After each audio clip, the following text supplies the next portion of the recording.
27장 성례에 관한 겁니다.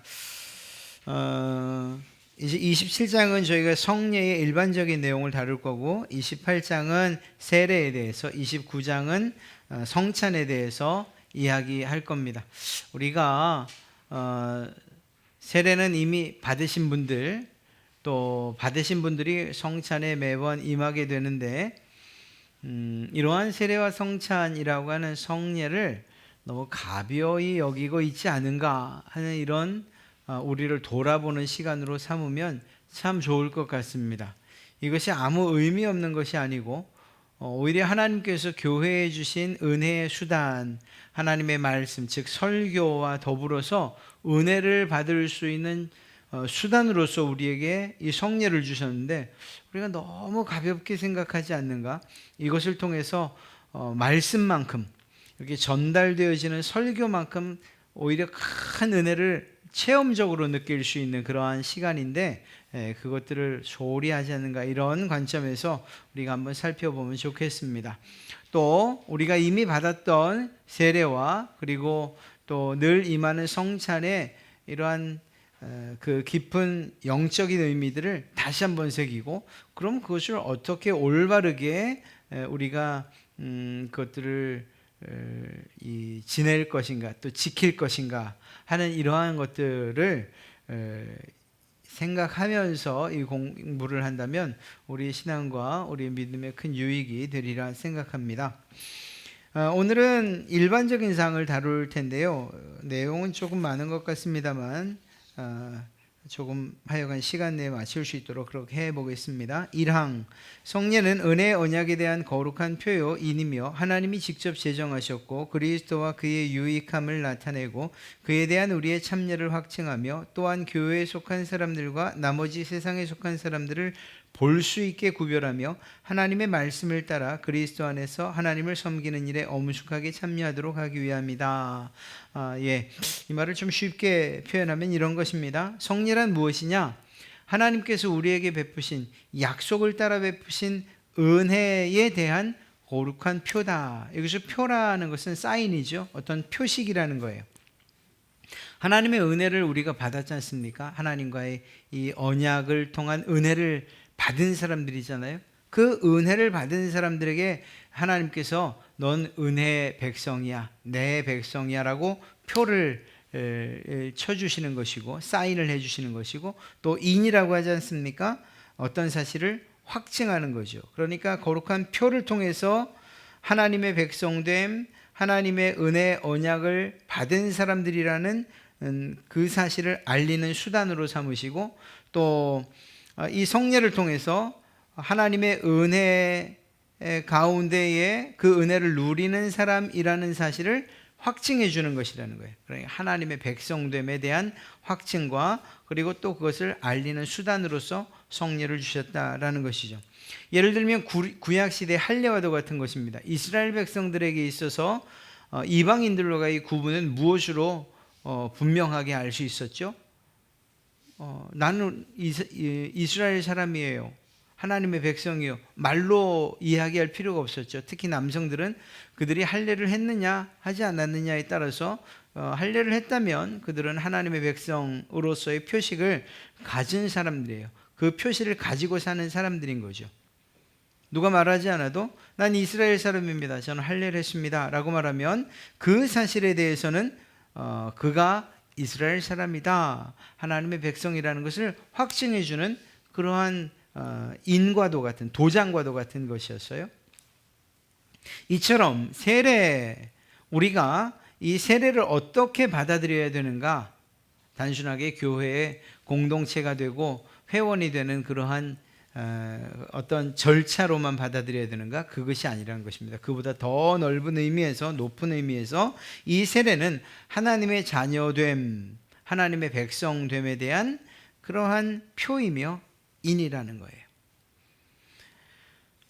외적인 것이라는 거죠. 내적인 부분에 있어서 그가 정말 구원받았느냐, 구원받지 못했느냐, 그가 정말 하나님의 백성이야, 그렇지 않느냐에 대한 것은 우리가 알 수 없지만, 적어도 외적인 표시로서는, 외적인 사인과 도장으로서는 그가 교회 구성원이 하나님의 백성인지 자녀인지에 대해서 알 수 있는 첫 번째 외적인 표시는 무엇이냐? 그것이 바로 세례라는 것입니다.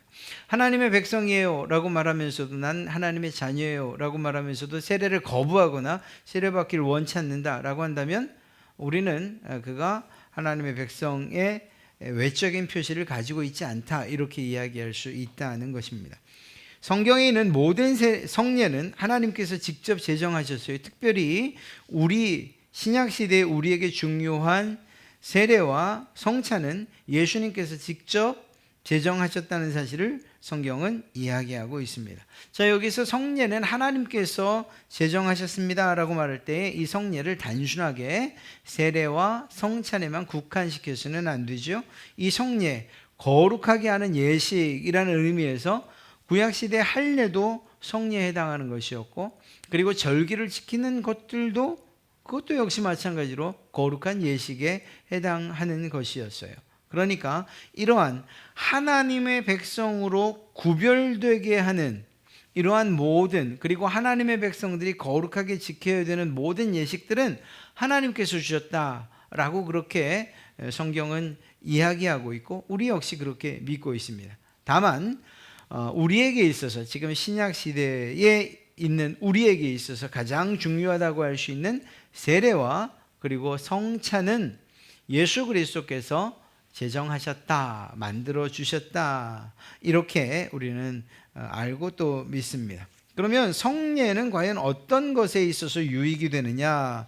첫째는 그 성례를 통해서 그리스도와 그리고 그분이 주신 은혜가 무엇인지를 알게 해요. 아, 정말요?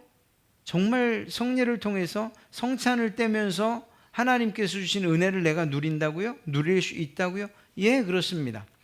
처음 말씀드렸던 것처럼 교회 안에 은혜를 받는, 은혜를 누리는 수단, 그것으로서 무엇을 주셨는가? 첫째는 설교를 주셨어요. 여러분, 설교를 할 때에 이 말씀이 선포되어질 때 여러분의 마음이 뜨거워지기도 하고 회개가 되기도 하고 감동을 받기도 하고 또 하나님에 대한 열정이 생기기도 하고, 그렇죠? 그걸 우리가 흔히 은혜 받았다 이렇게 표현하지 않습니까?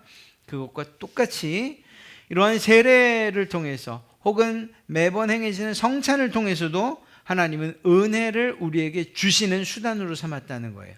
그러니까 그것을 단순하게 어떤 연례 행사처럼 예식만으로 그렇게 우리가 생각한다면 하나님이 주신 은혜의 기회들을 우리 스스로 놓치는 게 되는 거예요.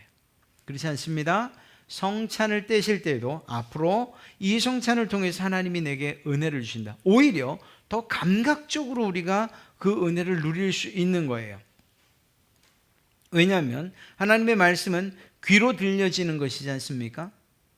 비록 설교자를 눈으로 본다고 하지만 그 감각 중에서 귀를 이용하는 거예요. 그런데 성찬은 귀만이 아니라 눈만이 아니라 우리의 이 미각, 온 감각을 통해서 그 은혜를 누릴 수 있는 기회라는 거예요. 그러니까 성찬에 임하실 때에 또 오늘도 그냥 대충 이 포도주, 또 이 포도주도 아니죠. 뭐 포도즙 혹은 뭐 포도주스, 빵 이거 하나 먹고 마시고 시간도 없는데 하여간 성찬 있는 날은 너무 늦게 끝나, 이런 생각하면서 그 은혜의 기회들을 스스로 놓쳐버리는 일들이 있어서는 안 된다는 거예요. 성공회 그 예배를 한번 가봤어요. 과제 때문에 갔던 건데요. 그 성공회 예배, 또 카톨릭도 마찬가지였고요. 결혼식 때 가보면 그 성찬을 받을 때 그 자세들만큼은 우리가 정말로 좀 배울 필요가 있어요. 그러니까 그것을 화채설이다 그래서 그것이 축사할 때에 예수님의 진짜 살과 피로 변한다, 이런 우리가 받아들이기 힘든 교리, 이런 것들을 제외하고 일반 성도들이 그러한 성찬에 임하는 자세 혹은 그 마음가짐만큼은 우리가 좀 본받아야 될 필요가 있어요. 그것을 통해서 하나님께서 나와 연합하신다. 예수 그리스도와의 연합이 이러한 먹고 마시는 일을 통해서 이루어진다. 또 그것을 통해서 하나님이 주신 은혜를 누릴 수 있다. 이러한 마음으로 받아들이는 이러한 자세들은 우리에게도 필요한 것이죠. 자, 그래서 하나님이 주신 은혜가 무엇인지 알게 하고요. 그 은혜가 다른 사람의 것이 아니라 내 것이라는 거죠. 여러분의 것이라는 것을 알게 하고 또 그 은혜가 변하지 않을 것이고 끝까지 여러분 편에 있을 것이라는 사실을 이러한 성찬 예식을 통해서 우리는 알게 되고 깨닫게 되는 거예요. 그것을 또 확증해 주는 것이 바로 성례라는 것입니다. 그런 점에서 이 성례는 신자들에게 신앙적 유익이 있는 그러한 예식이에요. 단순하게 저희 같은 경우에는 매주 하는 것도 아니잖아요. 저희는 매달 하는 것도 아니고 연례 행사로 2번 하는데 그것조차도 이게 뭐 꼭 해야 되느냐 힘들다 이렇게 말할 것은 아니라는 거예요. 오히려 더 정확하게 하려면 사실은 매주 이 말씀으로 전해지는 이 언어로 말로 전해지는 설교와 더불어서 동일하게 감각적으로 하나님의 은혜를 누릴 수 있는 성찬은 매주 행해져야 돼요. 사실은 이 2가지가 예배의 필수적인 요소예요. 우리의 편리성 때문에 이 2회로 나누어하고 또 어떤 교회는 매달 초에 하기도 하고요. 또 어떤 교회는 정말 매주 하기도 해요. 뭐 그렇다고 해서 매주 하는 것들이 매주 하는 것이 끝까지 유익하냐? 또 하던 친구들 이야기 들어보면 매주 하니까 너무 쉽게 생각을 하는 거죠. 그냥 정말 의식처럼 그렇게 지나가고 또 그 성례를 행하더라 뭐 이런 이야기도 듣기도 했습니다만 어찌되었거나 예배의 중요한 요소이기는 하다라는 것입니다. 성례는 은혜의 비언어적인 그러니까 말로 설교로 되어지는 그러한 은혜의 방법은 아니지만 오히려 가만히 생각해 보면 하나님의 말씀이 전달되어지고 설교되어지고 그 설교되어진 것을 몸으로서 감각적으로서 더 견고히 해주는 것이 무엇이냐? 이 비언어적인 요소로서의 성례라는 거죠. 예수 그리스도와의 연합을 이야기할 때 단순하게 말로 듣고 머리로 이해하는 것보다 음식이 우리의 몸에 들어와서 내 몸의 일부가 되는 것처럼 예수 그리스도를 먹고 마시는 것을 통해서 내가 주님과 하나 되겠습니다 라고 하는 것을 느낀다면 그렇다면 이것은 언어로서 전달되지 않는 비언어적인 요소이지만 그럼에도 불구하고 더 큰 은혜를 우리가 누릴 수 있다라고 하는 것을 이야기하고 있는 것입니다. 그러니까 성례 이것은 우리가 소홀히 여길 만한 것이 결코 아니다. 오히려 하나님의 말씀과 그 명령을 더 견고하게 세워주는 그러한 요소가 된다라는 것이죠. 그러니까 이 성례를 무심하게 혹은 또 무감각하게 받아들여서는 안 된다라는 것입니다. 자, 또 한 가지는 이 성례에 아주 큰 그 역할이 있는데 그것이 무엇인가?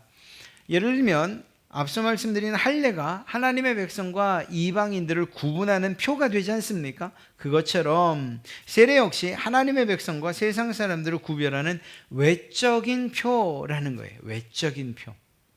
물론 이 표가 있다고 해서 그가 구원받았다, 구원받지 못했다 이것을 우리가 이야기할 수는 없어요. 바꿔 말하면 세례를 받았기 때문에 내가 어떻게 살아도 상관없어, 난 구원받았어 라고 말할 수는 없다는 거예요.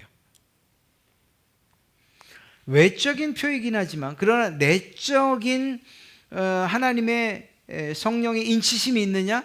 이건 우리가 알 수 없는 부분이기 때문이죠. 물론 정말 성경적으로 이러한 성례를 이 외적인 표시로 그렇게 이야기하려면 먼저 성령의 내적인 변화와 성령의 인치심이 있고 그런 자에게 감격스러운 가운데에서 감사한 가운데에서 세례와 성찬이 주어지고 그것들에 대해서 하나님의 백성됨에 대해서 늘 감격하고 산다면 내적인 그러한 성령의 인치심이 외적인 세례로서 확증되어지는 것이고 그리고 그것이 내가 구원받은 표라고 이야기할 수 있는 것이 되겠죠. 그런데 안타깝게도 이 세례가 마치 구원받은 표인 양 세례와 삶이 혹은 세례와 또 그의 신앙이 이렇게 괴리가 생기는 이러한 일들이 사실 너무 많다는 게 문제인 것이죠. 세례는 그런 점에서 강제적이어서도 안 되고 그 사람의 자발적인 그러면서도 신실함 가운데에서 드려져야 되는 거예요.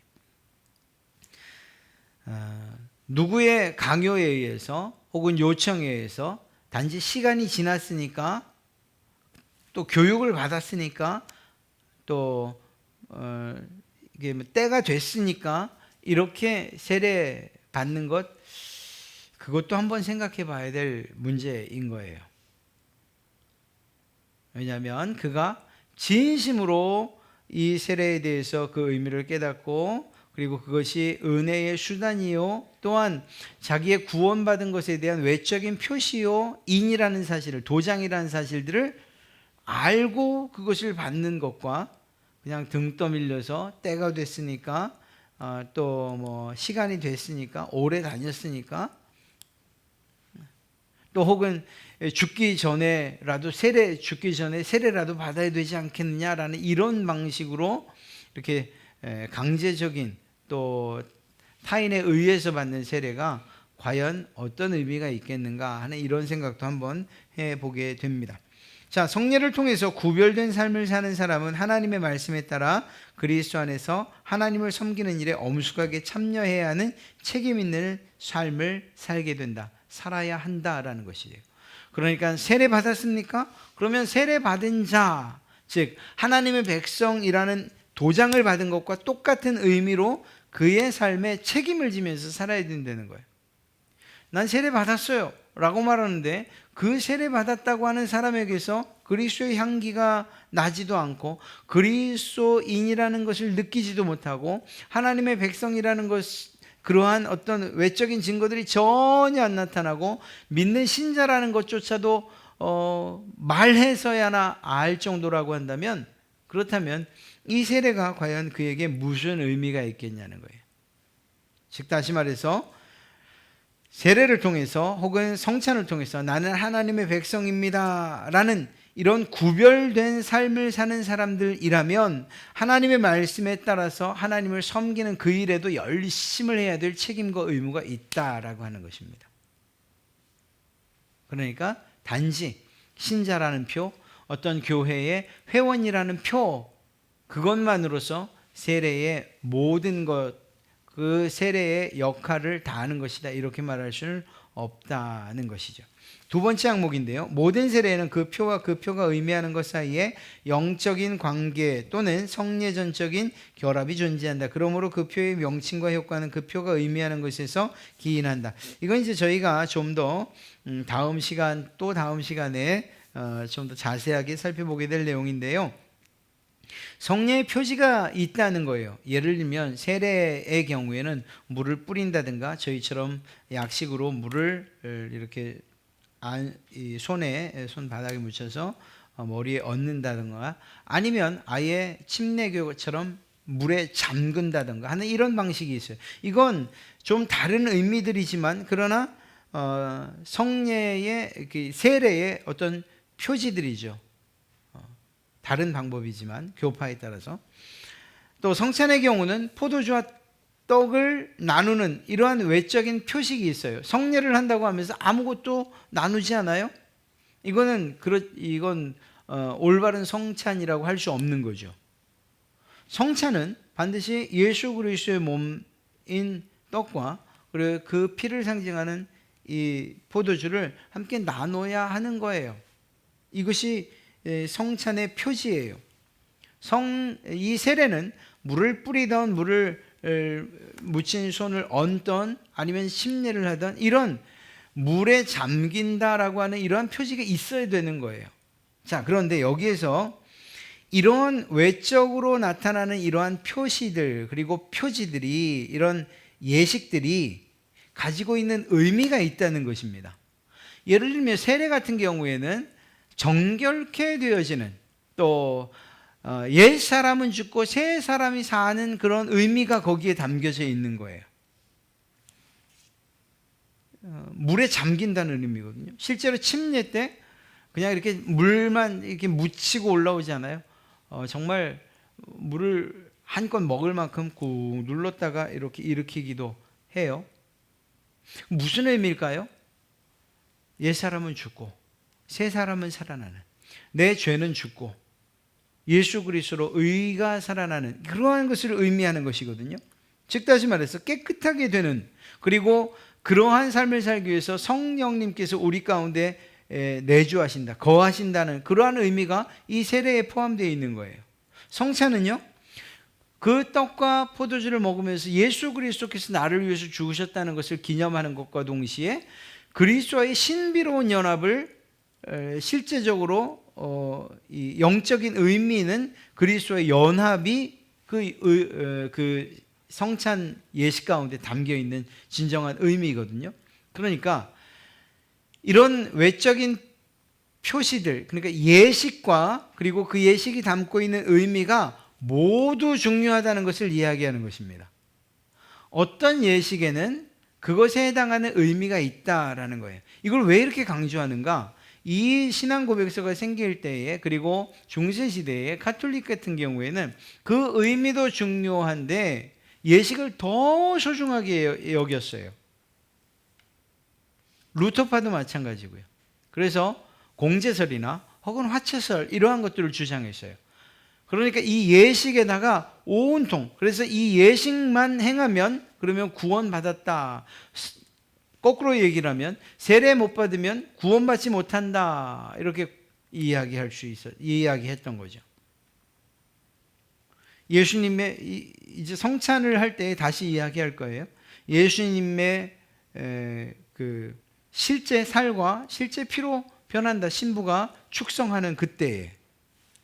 그래서 그들은 동전 모양으로 그 떡을 만들 수밖에 없었던 거예요. 왜? 예수님의 실제 피로, 예수님의 실제 살로 변한 것을 땅에 떨어뜨리는 불경스러운 일을 어떻게 저질러? 그러니까 신부가 직접 입에다 넣어주는 거예요. 그들은 포도주 안 마셔요. 안 마셔요. 대표로 사제들만 먹어요. 이유가 뭐냐고? 예수님의 피로, 실제 피로 변한 그것을 흘리면 큰일 나잖아요. 그러니까 안 마시는 거예요. 그러니까 예식에 너무 집중하면 그러면서 의미를 잃어버리면 안 된다는 거죠. 반대로 제세례파 같은 경우에는 예식보다 그 의미가 더 중요하다 이렇게 강조했던 거예요. 아닙니다. 올바른 신앙은 이러한 예식에 담겨져 있는 그 의미도 중요하고 그 의미를 되살리는 의식도 중요하다는 거예요. 이 두 가지가 다 중요한 거예요. 우리는 그런 방식으로 성례에 접근해야 된다라는 것입니다. 세 번째 항목인데요. 올바르게 사용된 성례들 안에서, 그리고 성례들로 말미암아 나타난 은혜는 성례들 안에 있는 어떤 힘에 의해서 주어지는 것이 아니며, 또한 성례의 효력은 성례를 베푸는 자의 경건이나 의도에 달려있는 것이 아니라 성령의 역사와 그 시행의 말씀에 달려있는 것이다. 그리고 그 말씀에는 성례 시행의 권한을 부여하는 명령과 함께 합당하게 받는 사람에게 주어진 유익에 대한 약속이 포함되어 있다. 말이 굉장히 어려운 것 같은데 이런 이야기예요. 성례 자체에 그 효력이 있는 게 아니라는 거예요. 세례 자체에 구원의 역사 혹은 그 효력이 있는 게 아니라는 거예요. 성찬 예식 자체에 어떤 효력이 있는 게 아니라는 거예요. 앞서 말씀드린 로마 가톨릭 경우에는 이 성찬 자체에 큰 의미를 부여할 수밖에 없는 이유가 뭐죠? 예수님의 실제 살과 피로 변한다고 그렇게 믿기 때문이에요. 그렇게 가르치기 때문이에요. 그러나 그것이 아니라는 거죠. 성례의 효력은 세례이든 성찬이든 이것의 효력은 성례를 베푸는 자의 경건, 즉 예를 들어 제가 집례한다고 하면 저 자신의 목사의 경건이나 혹은 내가 해야겠다라고 한 이러한 의도에 달려있는 것이 아니고, 이것을 베푸는 것, 또 그것을 집례하는 것은 목사가 하지만 각자에게 성령의 역사와 그리고 하나님의 말씀에 따라서 그 일을 행할 때에 하나님께서 그들에게 은혜를 베푸신다는 사실이에요. 이 집례를 행하는 것은 비록 저이지만, 그러나 은혜를 베푸는 것은 성령 하나님께서 은혜를 베푸신다는 사실이에요. 이 사실을 우리는 믿습니다. 아니, 믿어야 돼요. 이러한 이유가 왜 나왔는가? 도나티스트 논쟁이라고 하는 이 교회사 가운데서의 이 문제 때문에 이러한 그 신앙 고백이 나온 거예요. 무슨 얘기인가 하면 로마의 박해의 위협이 있었지 않습니까? 그러다 보니까 많은 사람들이 순교자로, 지도자들이 순교를 했어요. 그런데 다 순교한 건 아니에요. 배교를 하고 그리스도를 부인했어요. 그런데 이러한 로마의 박해가 끝나고 나자 다시 교회로 돌아온 그런 성직자들이 있었다는 거예요. 그리고 그들이 무엇을 했는가 하면 그 성직자들이 다시 성례를 준 거예요. 세례를 주고 성찬을 베풀었어요. 이때 문제가 제기된 것이 무엇이냐? 아니, 예수님을 배반하고 그리고 다시 회개했다고 하며 돌아온 그 사람들에게 세례를 받은 사람들은 과연 그 세례가 유효한가 하는 이런 문제가 있어요. 우리나라 얘기로 칩시다. 외국 얘기하지 말고 신사참배가 있었죠. 신사참배 때 그 신사참배를 거부하고 순교당하신 목사님들이 있어요. 그런데 그때 신사참배에 참여했던 목사님들이 있어요. 그리고 그 일제의 박해 가운데서 이제 해방을 맞이하고 신사참배를 했음에도 불구하고 여전히 목사직을 유지하면서 그러면서 성례를 베풀고 또 세례와 성찬을 베풀었단 말입니다. 이때 이렇게 문제가 있다라고 하는 믿음에 대해서, 신앙에 대해서 지조를 지키지 못한 목사들에게 세례를 받고 성찬을 한 사람들, 그들의 성례도 유효한가 하는 이런 문제가 제기될 수 있는 거죠. 아니, 좀 더 단적으로 얘기합시다. 제가 성례를 여러분들에게 베풀잖아요. 그런데 나중에 알고 보니까 제가 아주 큰 문제가 있는 사람이네요. 뭐 전과도 있고 막 제가 그렇다는 게 아니고 그렇다고 치자고요. 아니 뭐 따져보니까 막 별도 몇 개 달려있고 뭐 교도소도 갔다 왔고 그런 거. 여러분이 그걸 나중에 알았어요. 그 여러분이 마음이 어떻겠어요?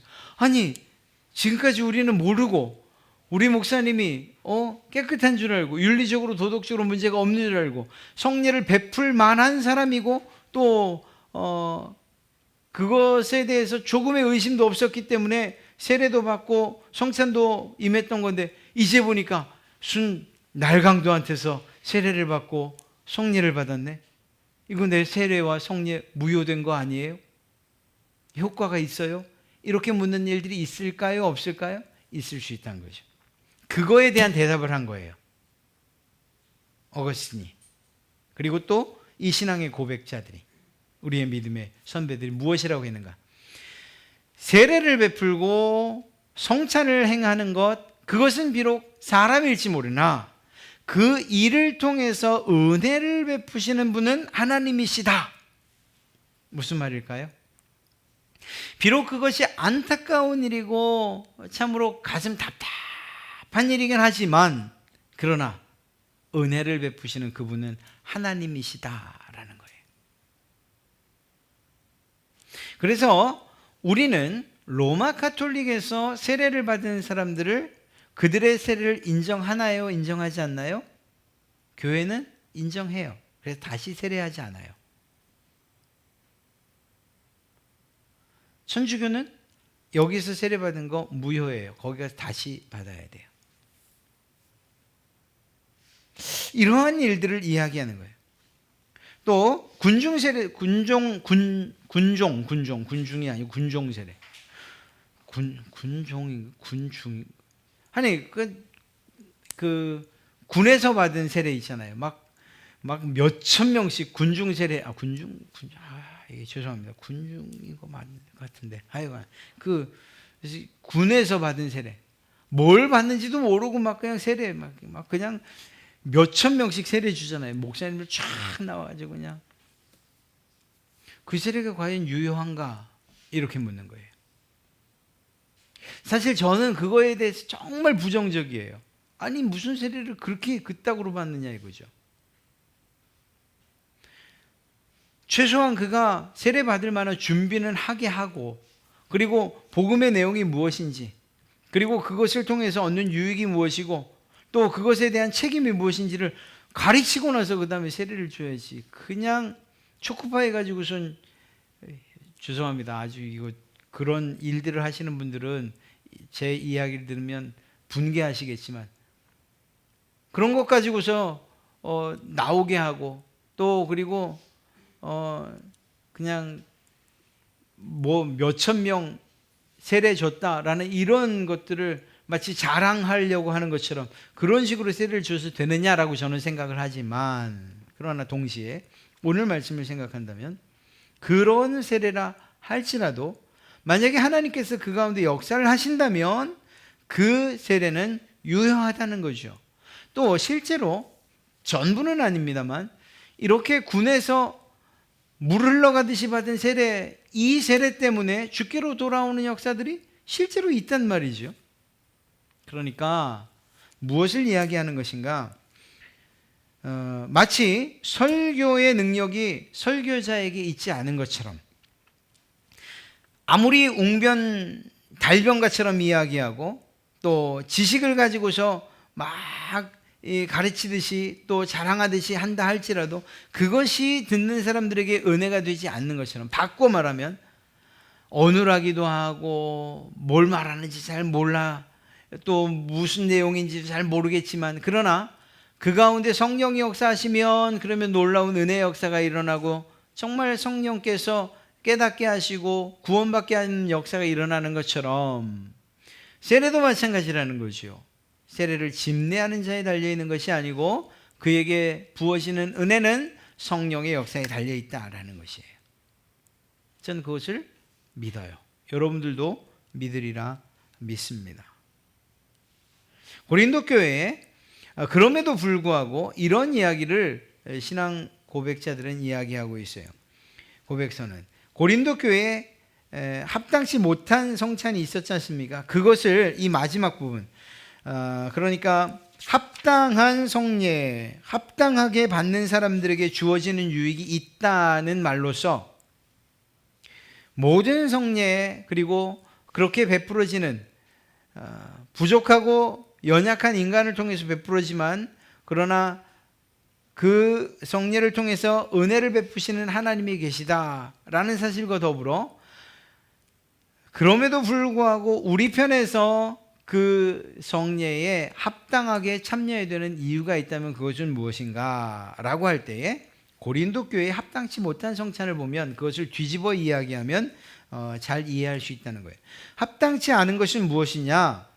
뉘우침이 없거나 또는 무심한 불신앙으로 나아가고 단지 신용만 보이는 성례는 합당치 않다, 이렇게 말하는 거예요. 이런 것을 통해서는 하나님의 은혜로 진입할 수 없다, 이 얘기예요. 그러니까 하나님께서 역사하시고 하나님께서 이 모든 성례의 주관자이시고 은혜를 베푸시는 분이시지만, 그럼에도 불구하고 그 하나님 앞에 나올 때 무심한 불신앙 혹은 단지 신용만 보이는 그러한 또 의식과 또 연례 행사처럼 그렇게 취급하며 성례를 행하는 사람, 뉘우침이 없이 나오는 사람들에게는 오히려 고린도 교회에서는 어떤 일이 있었습니까? 합당치 못하게 성찬에 참여해서 죽는 자까지 생겼잖아요. 오히려 그것이 은혜는커녕 그 스스로에게 큰 불이익으로 작용할 수도 있다는 사실, 이러한 여지를 남겨두고 있는 것을 보게 됩니다. 만약 우리가 거룩한 성례를 놀림감으로 만든다거나 혹은 합당하지 않게 참여한다면 거기서는 성례를 통한 아무런 유익도 얻지 못할 것이다, 이렇게 이야기하죠. 비록 성령님께서 역사하시는 성례라 할지라도. 그러니까 하나님께서 행하시지만, 그러나 또 다른 면에서 성례를 받는 자로서의 자세와 의무와 책임도 있다는 것을 이야기하고 있는 것이죠. 다음 주에 이 성례에 대한 전반적인 두 가지 항목을 더 살펴보고, 그리고 그 다음에는 세례에 대해서, 그리고 그 다음에는 성찬에 대해서 다시 한번 살펴보도록 하겠습니다. 다시 말씀드리지만 이 성례 깊게 생각하지 않을 수도 있는 일이에요. 우리가 워낙에 텀이 기니까 반년에 한 번씩 하다 보니까 그런 의미들을 깊이 새기지 못할 때도 있고, 또 할 때에도 성례를 행할 때에도 그 시간이 오히려 이제 예배 시간이 길어지고 하는 이런 것들 때문에 부담 갖고 하는 일들도 없지 않아 있을 수 있지 않습니까? 그러나 이제는 우리가 이것을 공부하고 난 다음에는 이 성례가 내게 은혜를 베풀기 위한, 주시기 위한 하나님의 또 다른 은혜의 수단이구나. 또 이 성례를 통해서 내가 세상과 구별되는구나. 하나님께서 구원받은 자에게 주시는 이러한 표 또는 도장 찍는 것 같은 것이, 이것이 성례구나. 내가 구원받은 자로서의 확실한 확증을 가지고 사는구나. 이러한 오히려 큰 신앙의 유익과 도움을 얻게 되리라 믿습니다. 하여간 몇 시간 더 남았습니다만 그것에 잘 참여하셔서 이번 기회에 성례, 성찬과 세례에 대해서 완전하게 여러분이 이 기초를 다지시고, 그리고 이 부분에 있어서만큼은 흔들림이 없이 기쁨으로 이 성례에 임하실 수 있으면 참 좋겠습니다.